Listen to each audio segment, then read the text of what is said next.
With Election Day nearing its end, voters are still making their way to the polls. Our own Jake Forst joins us live from the Hodag Dome here in Rhinelander with more on some of the new features helping the polling places in our area. Jake?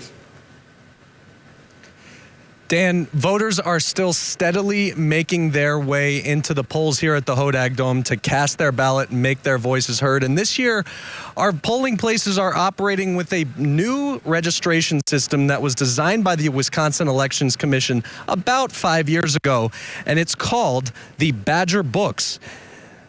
But it was only this year that the Badger Books were introduced in Pine Lake, just to our neighbor here in Rhinelander, which is where I was today to get a better look at the check-in and registration process that Town Clerk Cindy Skinner says are now much easier, quicker, and above all, more secure.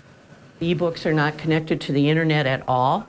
All they do is just talk to each other. Voter signs the screen. They always have to show their photo ID and state their name and address, just like everything else. Nothing has changed other than you're signing a screen rather than a paper book.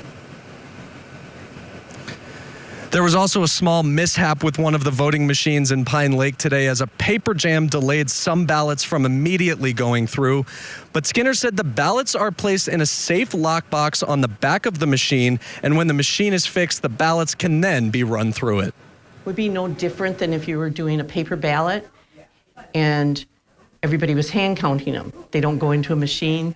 They go into a box, and then you open the box at the end of the night. Well, we didn't wait till the end of the night. As soon as we were able to start scanning the ballots again, they came out and they were scanned. And the polls are still open here in Rhinelander until 8 p.m. for any voters who still need to get out and make their voices heard. But for now, reporting in Rhinelander at the Hodag Dome, I'm Jake Forst, Newswatch 12.